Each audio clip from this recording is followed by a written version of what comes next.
It's the GITA Interviews, the premier global IT solution podcast, where we talk to the CEOs and business leaders who are growing their companies through global partnerships. I'm your host, Emery Geosits, the Executive Director of the Global IT Alliance. Hi, welcome to the GITA podcast. I'm your host, Emery Geosits, the Executive Director of the Global IT Alliance, and I am very happy to be joined today from Shanghai, William Ho. William is the CEO of HKBN JOS, and he's joining us today. Very late his time at night, so I appreciate that. Hi, William. Hello, Emery. A pleasure to be on your show. It's my pleasure. It's my pleasure, absolutely. You know, I was so pleased to visit you earlier this year in Hong Kong, and I have to say, well, we got some great business things done, and it was a very wonderful meeting. The food was my favorite part, which is not unusual for me, but it was by far my favorite part. So again, thank you for that hosting earlier this year. You're very welcome. You should come more often. I've convinced everyone that I should as often as possible. So, William, Yes. To our audience, HKBN JOS has been part of the Global IT Alliance since the beginning. And we've had a couple of different leadership changes over the years, but we'd love to know more about you. So tell us a little bit about yourself, please. Yeah, of course. So, I'm from Hong Kong. I grew up in Hong Kong. And I went to school in Canada. So I went to college in Canada. I worked for Bell Northern Research in my early days, and I also worked in the U.S. But for the past 30 years, I've been working in Asia Pacific. Specifically, I spent over 10 years living in Beijing and doing business in Beijing. I'm very lucky to have the opportunity to look at the transformation of China. I started doing business in China in 1999. So it's been 24, 25 years. Lots of changes. Hong Kong Broadband JOS is actually, a role that I joined the company over a year ago. It's an exciting time. We acquire a few companies, and the goal is really to transform the business into, from a local telco to a, ICT powerhouse to provide end-to-end technology solutions to our customers. Perfect. So exciting time for me. Yeah. No, absolutely. I do remember, and our Canadian friends at CompuGen will love to hear that you are still a massive Edmonton Oilers fan. So absolutely. Yeah, so that's one thing you took with you. So that's great. That's great. So you touched on it a little bit already when you talked about the landscape. Talk a little bit for me. I know you're representative in China. You represented Hong Kong, a couple of other countries in the region. Talk to me a little bit about the technology regulatory landscape that's going on there and how you guys function through that. Yeah. So the technology landscape obviously has been evolving, in the past 10 years. I mean, looking back to my old days, I used to work for U.S. companies, and I was selling technologies in China, selling the technologies to the government, to the enterprise in there. If I look at 10, 20 years ago, it's really a very fascinating market that they are very, very hungry for high-tech products and services. Now, if I look at 5 years ago or even 10 years ago, we start to see that some of the local vendors are really evolving into more sophisticated market players in the space. This is an opportunity for the local vendors to thrive and also to expand. But at the same time, it's a challenge for the U.S. companies or even the European companies in China, because the competition obviously has been increasing drastically in the last few years. For Hong Kong is actually quite neutral. Hong Kong is really the entry or the door for getting into China. We're very lucky that, we get to see both sides of the development. We have a very good visibility and collaboration with technology companies from the U.S. And also we've been very much looking at the, working with the local vendors from China as well. So we're getting the best of both worlds. Sure. So that's from a technology partnership perspective. But the other side that we notice is really the customers. We're seeing that international customers going into China, especially the MNCs, the multinational corporates. Sure. And in the recent years, we actually see a rapid increase in terms of the numbers of Chinese companies going global. So One is more localizing the international companies and into the China standard, and the other is actually translating the China standard into based on the international platforms. So very interesting dynamics that we're seeing in the past 5 to 6 years. That's great. That's great perspective. How do you visualize the competitive landscape? You mentioned that there's a lot more competition, but is it smaller companies competing with you for services? Is it larger ones doing everything that you guys do? Give me a little light on that. So Hong Kong Broadband is the second largest telco in Hong Kong. And, Hong Kong is relatively a small place. We have a population of 7.5 million people. For a small place like Hong Kong, our business is really number one to focus on serving our local customers. Number two is the local expansion. Now, the expansion is really, covering two aspects. One is how do we support our customers to expand into the new regions? And the other is, where are the opportunity in the new regions that we can go after, that we can grow our business like locally there. And, with the 7.5 million population, but if I look at the adjacent market, which is the Greater Bay Area of China, which has which has 85 million people population there, which is equivalent to a Germany population. Yeah. Wow. Right. So we don't even need to go to China and try to get, cover the China market. Right. Just by looking at the adjacent province, the Guangdong province, we already have a huge market there. So it is really a good opportunity for us that, serving our customers, how do we support them to expand their business in China, especially in the Greater Bay areas? The other part of the expansion is really about, the Hong Kong customers expanding it into ASEAN, the Southeast Asia countries like Singapore, Malaysia, and all that. So the way we look at it is we're really operating out of a hub that is helping our customer to go to the regions, at the same time, supporting the customers moving into the region through Hong Kong into China. So it's a very dynamic market, and the customer movements is actually very fluid.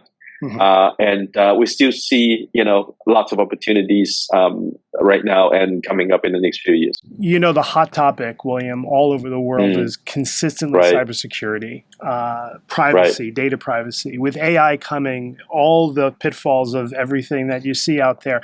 Talk to me a little bit about what you do today when it comes to cybersecurity offerings and what you see coming down the pike. Yeah. Now, Emery, you're spot on. I think AI is really opening the door for everyone to be, have the access to internet and, the ability to, if I look at the old days, only the engineers or computer scientists can use computer until we have GUI, right? So when GUI comes, lots of people can start using it, but AI is actually starting a new path that even if you don't know how to use computer, you can actually use all the services through internet. For sure. Now, that's the benefit. But the side product is that everyone can also be a hacker, because now you don't need to code. You don't need to learn computer science courses to learn how to code. Right.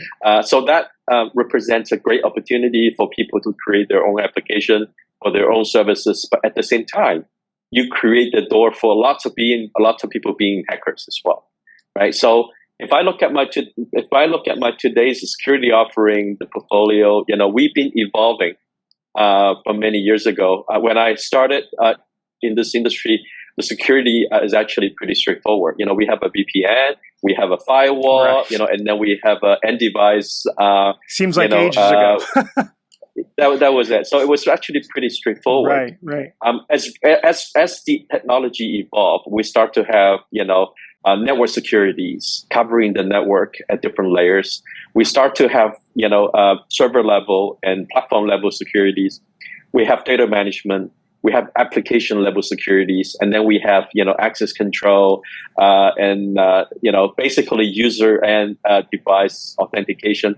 So it's getting more sophisticated. And so far, Hong Kong Broadband has been offering all the all the solutions by partnering with the top security companies in the world, right? So that's including Palo Alto Networks, Cisco, Fortinet, Checkpoint. I mean, you name it.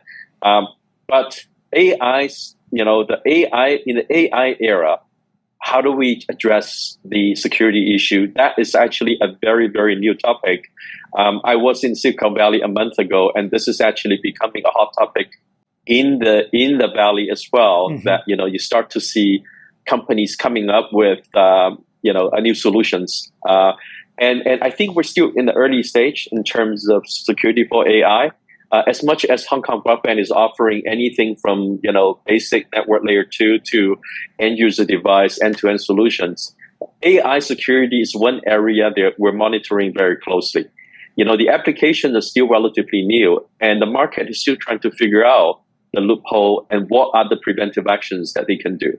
Right? So I'm actually quite optimistic that very quickly we're going to see some cases, and very quickly we're going to see those big players start to have new solutions to address the issue. But Emery, you're spot on. I mean, this is a very, very hot area that everyone is watching, and this also represents a great opportunity for new startups to start to develop new technologies and win new business in the new area. Yeah, for sure. You are uniquely positioned because as a broadband company, you're serving the general public as well. You're servicing homes, you're servicing businesses. You're seeing the huge spectrum. And I think what's becoming more important or increasingly more important is the home user, because you have so many remote workers now who are utilizing a broadband network of their choosing. So that security level we didn't have 10 years ago or even 5 years ago for that matter, right? So the pandemic pushed us into taking care of the networks of the home user to ensure that your corporation's secure. Do you have that kind of offering where you're handling the folks who are at home, just trying to navigate their own thing, working from home, and what they're doing in the office? Yeah, we actually have a very strong focus on the end-to-end security for the enterprise customers. Anywhere from their network to their employees and devices. So that's the key area that we focused on. And I think Hong Kong Broadband is probably the company that's providing the most sophisticated, enterprise level security solutions at that end. Now, from the consumer side of that, it's actually a little bit of a different landscape because, we provide home broadband access. Obviously, the endpoints, the CPE that we provide at home, we provide a very secure tunnel, the VPN connectivity to the network. So from a connectivity point of view, it's actually very secure. Mm-hmm. But when it comes to application, it's a cast of a thousand because it really depends on what end devices that people use at home nowadays. Right, because we extend the home broadband into home Wi-Fi now. So through the Wi-Fi device, people are connecting, PC, mobile phones, their TVs, and everything. So it makes it very difficult, at the application level to prevent that. Now, if I look at all the devices, lots of companies are already providing, end user security level, but at least from our service level. When it comes to Wi-Fi or when it comes to the home broadband, we provide a first-class security solutions to make sure that the end customers will not be impacted by any malicious attacks or by any hacker activities. Sure. And it elevates your company's overall abilities because you're servicing that broad audience. So that's fantastic. Yeah. Let's talk for a moment about innovation. One, I'm curious to see how you see innovation coming, because we talked about AI, but everything feels like it's coming even faster and more furious than ever before, right? So what is HKBN just doing today from an innovation standpoint, offers to the customers, direct to the end user, et cetera? Yeah. So the way we look at it is, they're like immediate offering that we're providing to our customers, right? So our solution is designed based on the customer needs. So from a technology point of view, we work with the top technology company in the world, including network players like Cisco or Microsoft from software, Oracle from application, EMC, NetApp. I mean, we have all the necessary supports that we need. So from a solution point of view, from the enterprise point of view, I think the innovation is about understanding the customer application and provide with them the best configuration and the solution that we can offer, right? So, and we're in a very, very unique location, Emery, because at one side, we have a lot of U.S. companies coming in, and we also have a lot of Chinese companies coming in. And the recent political, issues that we're dealing with, a lot of solution that we're offering has to be compliant to both worlds. Sure. Right. I'll give you one example. The customers using cloud solution, and they probably want to use a U.S. cloud because they want to go global. But at the same time, they also ask me and say, hey, can we put our mirror cloud using a Chinese cloud so that if there's anything happening with my US cloud, the question is how fast can you migrate all my workload to the China to cloud? Replicate, yeah, or vice versa. Right.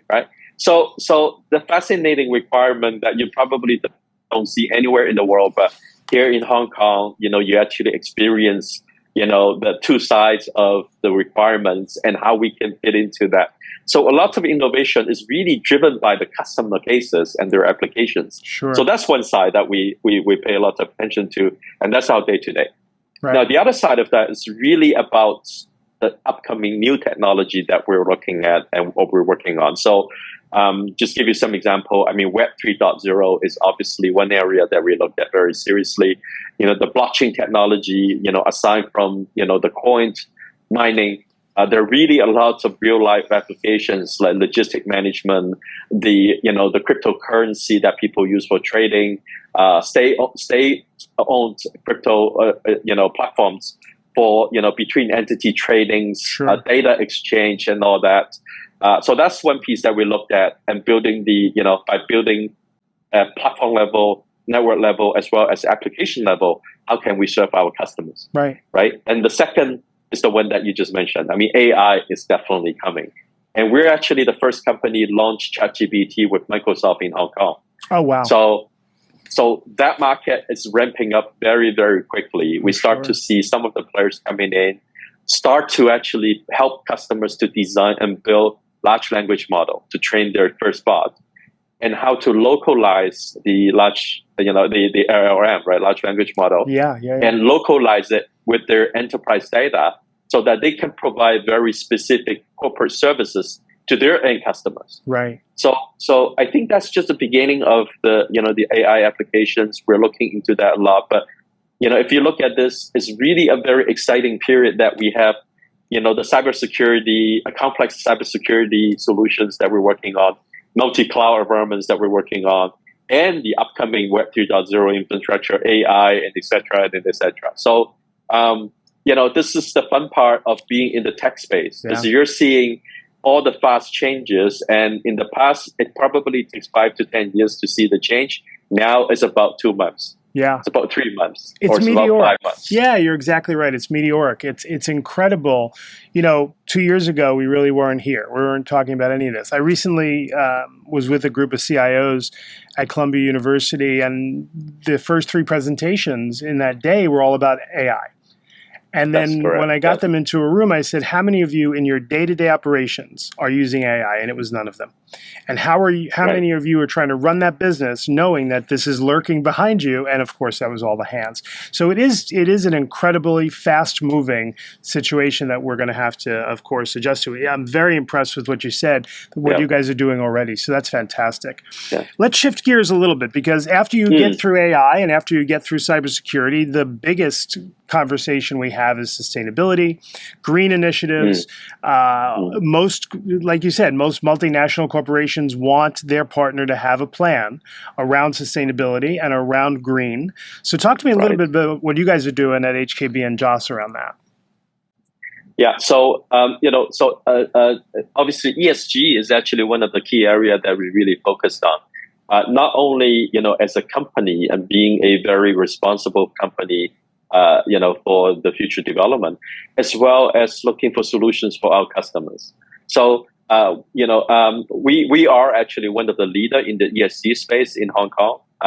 We're number 1 in our industry, ranked by the Hong Kong Hang Seng Sustainability Index. That in terms of score, congratulations. We're also scored with a 3-star, which is the highest rating by MSCI in terms of the ESG. So there are two fronts that we're really working on right now. So one is internal, right, about our people, the diversity, as well as the company people's involvement in driving the company's growth. So that's one piece there. The second is just from as a company, as a telco. You know that the data center that we run, the network that we run, we consume a lot of energy every day, right? So for sure. We are in the industry, a high energy consumption based industry. So how can we do a much better job ourselves in terms of to improve our consumption on the energy level? We have a corporate target of cutting 14% of electricity consumption in the next 2 years, which translates to about $20 million Hong Kong every year in terms of electricity saving. Wow. And it's about, number one, the internal process that we do to minimize the carbon footprint. It's about upgrading our technology so that the usage of the energy will be much better utilized. And then the third is about our technologies in terms of network, in terms of data center. How can we optimize our equipment, to reduce the electricity usage? Right. So that's the internal side that we're very aggressively addressing. On the other side, we also have special initiatives for our customers. So recently, we launched a next generation ESG, platform solution for the large enterprise customers in Hong Kong, that we really work with some of the industry-leading technology providers. With the next generation products that they have, they managed to cut down the electricity consumption by the devices from anywhere from 25% to as high as 55%. Impressive. Using different chipsets and optimizing their hardware designs, optimizing the circuit board design, even, right? So the initiative is more about, instead of going to the customer, selling them the solution, is really having a good discussion about their ESG initiative and their concerns. Right. And how can we help them to migrate their solution at the same time, achieve their ESG targets. Right. So it's a really a win-win situation, because, not only that they can get the latest technology, retire the old one, but at the same time, have a very clear measurable data or the action that they're taking, and get a good score on an annual basis. Right. So this is what we're trying to do as well. And on top of that, since we're like the leader in the industry, we've been promoting some of the best practices that we do in-house to our peers, as well as to some of the large enterprises in Hong Kong. Right. Does Hong Kong, or China in particular, Hong Kong, have a program to support companies in these initiatives as well? Yes. So the Hong Kong government has the ESG initiative. So we're working with the government, and we're leveraging the program on that. So that's obviously one area that we're very focused, and we make sure that we're part of the good corporate citizen to drive that initiative. But on the other side is really about our company's mission, right? If you look at our website, our company's mission is to build our home a better place to live. Yeah. So with or without the government supports our initiative, we're doing it anyway. Yeah. In the past, we tried to do, charity. We do, recycle. We support recycling initiatives. But now with the ESG framework that we have, we can actually funnel the energy and the funding in a more proper way, which is a lot more measurable. And I think that's also a lot more sustainable, for our development as well. Yeah, that makes good sense. Follow up on that. When you look at the sustainability topic or the ESG topic, do you find customers are coming to you requiring it, or are you more introducing it to them, or is it an even split?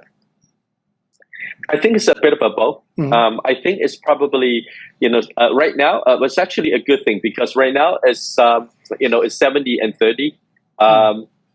For the customer that we reach out, we get a lot of responses. They're very, very interested in, in the ESG initiative, and they want to learn about, what we're doing. So that's that 30%. Surprisingly, when we started this ESG initiative, we start to participate in those forums and everything, and the customers start to reach out. The minute that they learn that you got 3-star in the MSCI rating, you're number one in the Hang Seng Sustainability Index, they want to know. So I'm very, very happy to see that, the communities actually have a very, strong awareness of what they do. Now, some of the companies still trying to figure out what are the areas and how can they contribute. Right. But, the interest and the passion around the topic is definitely there. Yeah.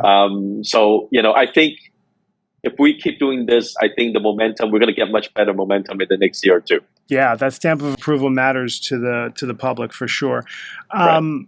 The health of any organization is with their employees. And just in my visit, you got a very healthy company. So all the employees were happy to be there, very proud of the organization. So congratulations on that. I try to end all these interviews with learning a little bit more about the person I'm talking to. And I ask this question usually at the end of all these, is that what personally are you looking most forward to in your recent future? Are you traveling? Any sports? I know your son's a swimmer. Give me some idea of what you're excited about coming personally. Well, the number one excitement coming in my way is the new NHL season. I really like to see the Oilers to be on the ice again. Yeah. I think they have a good team. They got the top players on the team, and I think they got a pretty good chance for the Stanley Cup this year. So that's something that I'm really looking into. And Emery, you know me so well. You're spot on. The second thing that I'm really looking forward to is a international swim meet in Thailand in November that my son is participating, and he's getting ready and doing all the trainings. The first time for him to compete at the international level. Very exciting. So and I can tell you, Emery, the Michigan trip is very, very fruitful. Great coaches, and I see good improvement out of him, and I'm sure he's going to have lots of fun in Thailand in November. That's a little bit of a plug for the University of Michigan, where you took your son over the summer. So that was fantastic. Well, I got to tell you, the only thing that you said that I have to disagree with a little bit is my Dallas Stars will be even better next year. We won't crumble to the Vegas Knights the way we did. So, but it'll be a healthy competition, be the two of us. William, thanks for staying up so late to do this interview. I really appreciate your participation. And this has been great to catch up. With that, this is Emery Geosits. I look forward to talking to you soon. Check out GITA at www.gita.com and have a great day. Thank you for listening to the GITA Interviews. To find out more about the Global IT Alliance, please visit www.gita.com or follow us for more great interviews.